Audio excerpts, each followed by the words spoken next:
I was put to sleep for a surgery. When I woke up, I realized someone had eaten me out. When I first heard the story, I hung my head in silence for a moment. It had been raining heavily for almost a month now, and the waters were running faster than ever. To make things worse, it was unusually cold for the season. A number of people had gone missing in recent weeks. Many of them had yet to be found. I had little hope of finding the boy alive.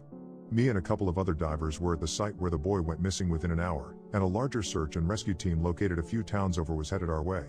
We talked with I've been chronically ill since I was a child. I thought visiting a doctor would finally save me, but that's when it got so much worse. My illness was bearable at first. It started with frequent itches and chills, but recently it's evolved into something so much worse. I've been in the hospital more times than I can count, and I take a dizzying amount of medications that require not one but 2 pill boxes to keep it all straight. I was the kid who spent his summers inside on a respirator because I always seemed to be gasping for air. When I used an inhaler, I often felt worse, like someone was jabbing me in the lungs. With tiny needles, my bones were unusually brittle. Not enough to be diagnosed with brittle bone disease, but enough to help keep my family doctor in booming business. I threw up often, but amid the bouts of chronic nausea and fatigue, I always felt hungry. My immune system was running a constant marathon. And I had no idea how my white blood cells kept the pace up enough to keep me living. It didn't seem to be cancer or some other autoimmune disease, but it was something. I had made it to high school mostly intact, and was fudging my way through a reading quiz during Mrs. Lewandowski's class. When I felt a terrible pain in my stomach, I hunched over at my desk, and Mrs. Lewandowski, aware that I basically went to the student clinic every week with a bizarre complaint, let me out of class to phone my parents. "He's going to spew," I heard Harold Kramer say as I left the class. I pressed my forehead into the cold steel of the lockers as I phoned my mom. Within 1-2 hours we were in the ER, and I was again being poked and prodded by the staff, who I mostly knew on a first-name basis. After several bouts of testing, it was determined that my appendix was about to burst. "Great, he's overdue on rent," Dr. Lambda said with a chuckle. Despite the fact that I've been chronically ill, I've managed to avoid needing much in the way of surgery. From how the doctors explained it to me, my body seemed to be anatomically healthy, but it was like something else was getting in the way of my organs, making them work less efficiently than they should be, but not enough to be a liability. I didn't really care, as I just preferred to avoid getting sliced open. The surgery I did have had mostly been to fix fractured bones, and after a while I just avoided any and all physical activity, so I never had to go through that again. They prepared me for surgery, and I was able to spend some time with my mom, who wasn't as worried as a normal mother would be in the same situation, most likely because of how often we've been through this before. Dad was on his way from work and would likely be there when I woke up. They gave me the gas and I was out. When I woke up, things became incredibly strange. I was really groggy and out of it for a while, but the most surprising thing was that the doctor said I needed chemotherapy right away. I never felt so sick in my life. As they pumped me full of the poison, right after coming out of surgery, no less, I began to genuinely worry that this could be the end. That I had cancer all along and they never caught it. Were my insides filled with tumors? My mom looked white as a sheet in the chair next to my bed. My father's face was completely blank. All they would tell me is that the doctors found out what was making me sick and this would help. I was getting mad. My dad wasn't there yet and I couldn't understand what was happening. Getting chemotherapy after your appendix was removed did not seem to be the norm. In between severe bouts of vomiting, I drifted in and out of sleep and a fever I had never experienced before. This had to be the end. I had nothing left to give. My vomiting turned into sick, dry heaves and empty retches. I could feel my throat cracking from the effort. I'm not sure how many days passed in the ICU, but one day I woke up and Dr. Landis was sitting next to me. "Dr. Landis?" I whispered. "The hell's going on with me?" "Hey there, champ," he said casually. It looked like he, too, had been through the ringer. Though I had felt terrible before, I was feeling a bit better. "That's why I'm here," he said. He took off his glasses and rubbed his eyes. I'm not exaggerating when I say that in my 20 years of medical practice, not once have I ever seen anything remotely like this in my life. I've called around. Nobody has.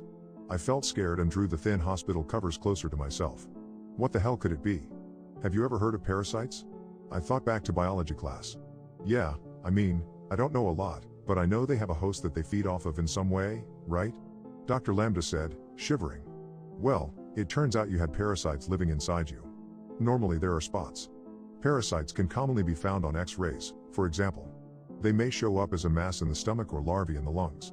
I winced at the disgusting thought that something else had been living with me all this time, something I couldn't see. The thing is, Dr. Landis itched his back. Your parasites are unlike any ever encountered. They were moving around inside of you. I mean actively moving around, living in different parts of you. I didn't understand. Wouldn't I have felt them? Not with how small they were, but it's hard to explain. They were living inside of you, boy. They were like the stowaways in that book. The borrowers, he said with a sick laugh. I shuddered. What do you mean? It would be easier to show you. But it won't make understanding any easier. He reached into his white coat and pulled a small vial out of his breast pocket. He handed it to me and said, "This is what's been living inside of you." It wasn't a what, it was a who. Inside the small glass vial on the very bottom of the container was an almost imperceptible small humanoid and devoid of any kind of hair. I couldn't believe it. As I turned the vial, the tiny fleshy blob rolled around like a corpse with hands and feet, if you could anatomically refer to them as being the same, splayed out like a rag doll. A tiny human-like figure had been living inside of me. I could hear my heartbeat kicking up on the monitor next to my bed. Dr. Landis patted me on the shoulder and took the vial back into his jacket. We're sending samples of them to labs around the world, hoping we might be able to get some answers. Your brittle bones were a result of them hollowing out your bones from the inside. They fed on your bone marrow and would eat away at parts of your organ on a microscopic level. You wouldn't show any damage until years had gone by because they were so small. That's what happened to your appendix. It wasn't just infected. Part of it was gone, eaten away. I felt sick, unable to comprehend how such a thing could have happened. The thought of little burrowers digging through my flesh and feasting on my meat made my skin crawl. And there were still others inside of me. At that very second. The chemo should eradicate them. We'll do a full body X-ray in the morning, and hopefully we'll be able to see a full picture of just how many there were. I've explained it to your parents, but we'll be keeping you under close observation until we know you're in the clear. What will happen to the bodies inside me? I asked.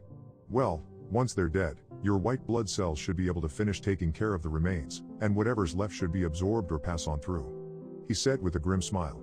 Dr. Lambdas? I asked. Yes, son, where did they come from? We don't know. Nobody knows. I fell back into my pillow as Dr. Lambdas left, understanding why my mother's face had been so white. Jesus Christ, they had been eating away at me for years. Even though I've been given a clean bill of health now, there's one thing I'll never be able to answer, something that will haunt me forever. Anytime I feel a random pain in my body or come down sick from another infection, how the hell did they get inside me? But as Dr. Lambdas was talking to me, I couldn't help but notice his abnormal behavior. He was frequently itching himself. His body would randomly shake as if he had chills. As I laid there, a chilling thought crept into my mind. I remembered being a young child, maybe 4 or 5 years old. I woke up one night to get a drink of water. As I walked past my parents' bedroom, I saw my dad sitting up in bed. He was rocking back and forth slowly, staring straight ahead. His mouth was wide open, wider than should have been humanly. Possible, Dad? I whispered. He didn't respond. He just kept rocking and staring with his mouth again. I don't remember anything after that. The next morning at breakfast, I asked my dad about it. He had no idea what I was talking about. My mom laughed it off, saying I must have been dreaming. But now I knew I hadn't been dreaming. But as Dr. Landis was talking to me, I couldn't help but notice his abnormal behavior. He was frequently itching himself. His body would randomly shake as if he had chills. That's when I realized those were the same first symptoms I had as a child. Itching and chills. How? Should I tell Dr. Landis that I think he needs surgery as well?